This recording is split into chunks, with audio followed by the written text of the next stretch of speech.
ಯುಗಾದಿ ಹಬ್ಬದ ಸಂಭ್ರಮ. ಆದರೆ ಒಂದು ಕಡೆ ಗ್ಯಾಸ್ ಸಿಲಿಂಡರ್ ಇಲ್ಲದೆ ಹೋಟೆಲ್ ಮಾಲೀಕರು ಸಂಕಷ್ಟದಲ್ಲಿದ್ದಾರೆ. ಇತ್ತ ಗ್ರಾಹಕರು ಮಾತ್ರ ಹಬ್ಬದ ಊಟವನ್ನು ಮಾಡಬೇಕು ಅನ್ನುವಂತಹ ಖುಷಿಯಲ್ಲಿದ್ದಾರೆ. ಹಾಗಾಗಿ ಗ್ರಾಹಕರಿಗೂ ಕೂಡ ಎಲ್ಲೂ ಸಮಸ್ಯೆ ಆಗಬಾರ್ದು ಅನ್ನುವಂತಹ ನಿಟ್ಟಿನಲ್ಲಿ ಹೋಟೆಲ್ ಮಾಲೀಕರು ಕೂಡ ಅವರಿಗೆ ಬೇಕಾದಂತಹ ವೆರೈಟಿ ಹಬ್ಬದ ಊಟವನ್ನು ಹಾಕೋದಕ್ಕೂ ಕೂಡ ರೆಡಿಯಾಗಿರುವಂಥದ್ದು. ಸದ್ಯಕ್ಕೆ ನಾವು ಮಲ್ಲೇಶ್ವರಮಲ್ಲಿರುವಂತಹ ಟೆಂಪಲ್ ಬೆಲ್ ಹೋಟೆಲ್ನಲ್ಲಿದ್ದೀವಿ. ಇಲ್ಲೂ ಪ್ರತಿ ವರ್ಷದಂತೆ ಈ ಬಾರಿಯೂ ಕೂಡ ಹಬ್ಬದ ಊಟವನ್ನು ಬಡಿಸ್ತಾ ಇದ್ದಾರೆ. ಆದರೆ ಹಬ್ಬದ ಊಟದಲ್ಲೂ ಕೂಡ ಒಂದಷ್ಟು ಚೇಂಜಸ್ ಮಾಡಿಕೊಳ್ಳಲಾಗಿದೆ. ಪ್ರತಿ ವರ್ಷವೂ ಕೂಡ 25 ವೆರೈಟಿ ಐಟಮ್ಸ್ಗಳನ್ನು ಕೊಡಲಾಗ್ತಾ ಇತ್ತು. ಹಬ್ಬದ ಹಿನ್ನೆಲೆ ವಿಶೇಷವಾಗಿ ಯುಗಾದಿ ಹಬ್ಬ ಅಂತಂದರೆ ಸಾಮಾನ್ಯವಾಗಿ ಸಿಹಿ ಊಟವನ್ನು ಹೋಟೆಲ್ಗಳಲ್ಲಿ ಬಂದು ಮಾಡ್ತಾರೆ. ಅದರಲ್ಲೂ ಮನೆಯಲ್ಲಿ ಊಟವನ್ನು ರೆಡಿ ಮಾಡ್ಕೊಳ್ಳೋದಕ್ಕೆ ಕಷ್ಟ ಆಗುತ್ತೆ ಇತ್ತೀಚಿನ ದಿನಗಳಲ್ಲಿ. ಹಾಗಾಗಿ ಹೋಟೆಲ್ಗಳಲ್ಲಿ ಎಲ್ಲರೂ ಬಂದು ಜೊತೆಯಾಗಿ ಊಟವನ್ನು ಮಾಡೋಣ ಅನ್ನುವಂತಹ ನಿಟ್ಟಿನಲ್ಲಿ ಹೋಟೆಲ್ಗಳಿಗೆ ಬರ್ತಾರೆ. ಆದರೆ ಈ ಬಾರಿ ಸಿಲಿಂಡರ್ ಅಭಾವದಿಂದಾಗಿ 25 ಐಟಮನ್ನು 15 ಐಟಮ್ ಮಾತ್ರ ನೀಡಲಾಗ್ತಾ ಇದೆ. ದರವನ್ನು ಕೂಡ ಕಡಿತಗೊಳಿಸಲಾಗಿದೆ. ಗ್ರಾಹಕರು ಕೂಡ ಖುಷಿಯಿಂದಲೇ ಊಟವನ್ನು ಮಾಡ್ತಾ ಇರುವಂತಹ ದೃಶ್ಯವನ್ನು ಕೂಡ ನಾವು ನೋಡ್ತಾ ಇದ್ವಿ. ನಮ್ಮ ಜೊತೆಗೆ ಹೋಟೆಲ್ ಇನ್ಚಾರ್ಜ್ ಆಗಿರುವಂತಹ ಗಣೇಶ್ ಅವರಿದ್ದಾರೆ. ಅವ್ರನ್ನ ಮಾತಾಡಿಸ್ತೀನಿ, ಏನು ಹೇಳ್ತಾರೆ ಅಂತ ಕೇಳ್ತೀನಿ. ಸರ್, ಈಗ ಯುಗಾದಿ ಹಬ್ಬದ ಸಂಭ್ರಮ ಒಂದು ಕಡೆ ಸಿಲಿಂಡರ್ ಇಲ್ಲ ಅನ್ನುವಂತಹ ಸಮಸ್ಯೆ ನಿಮಗೆ ಹೇಗೆ ಸಮಸ್ಯೆ ಆಗ್ತಾ ಇದೆಯಾ, ಹೇಗೆ ಅಂತ? ಸಮಸ್ಯೆ ಎಲ್ಲರಿಗೂ, ಹೋಟೆಲ್ ಅವರಿಗೆ ಎಲ್ಲರಿಗೂ ಸಮಸ್ಯೆ ಇದೆ.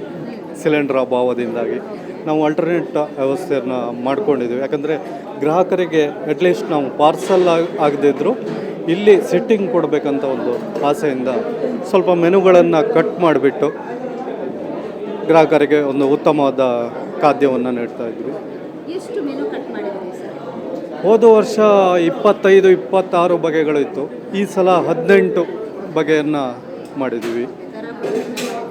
ಹೋದ ವರ್ಷ 350 ಇತ್ತು. ಈ ಸಲ ದರವನ್ನು ಸಹ 300 ಮಾಡಿ ಮೆನುವನ್ನು ಕಟ್ ಮಾಡಿ ಕೊಡ್ತೇವೆ. ಯಾಕಂದರೆ ಗ್ರಾಹಕರಿಗೆ ಒಂದು ಬೇಜಾರಾಗಬಾರ್ದು ಅಂತ.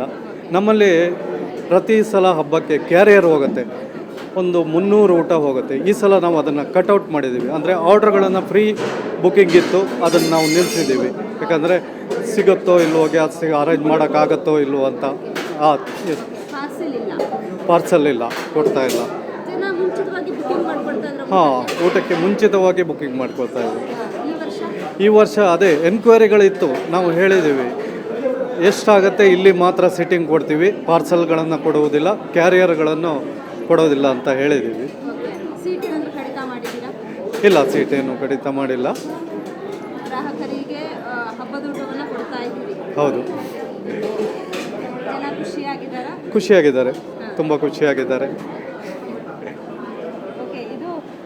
ಹಬ್ಬ ಅಂತಂದರೆ ಸಾಮಾನ್ಯವಾಗಿ ಜನ ಎಲ್ಲರ ಜೊತೆಗೆ ಒಂದು ದಿನನಾದರೂ ಹಬ್ಬದ ಊಟವನ್ನು, ವಿವಿಧ ವೆರೈಟಿ ಖಾದ್ಯವನ್ನು ತಿನ್ನೋಣ ಅಂತ ಹೇಳ್ಬಿಟ್ಟು ಹೋಟೆಲ್ಗಳಿಗೆ ಬರ್ತಾರೆ. ಆದರೆ ಈ ಬಾರಿ ಸಿಲಿಂಡರ್ ಅಭಾವದಿಂದಾಗಿ ಒಂದಷ್ಟು ಮೆನುನಲ್ಲಿ ಐಟಮ್ಸ್ಗಳನ್ನು ಕಟ್ ಮಾಡಿರುವಂಥದ್ದು.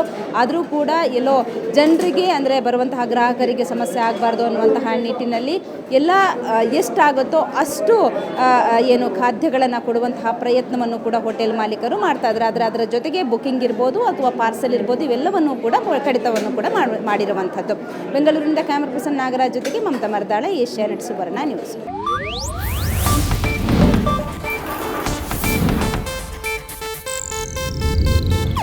ಇದು ಏಷ್ಯಾನೆಟ್ ನ್ಯೂಸ್ ನೆಟ್ವರ್ಕ್ ಪ್ರಸ್ತುತಿ.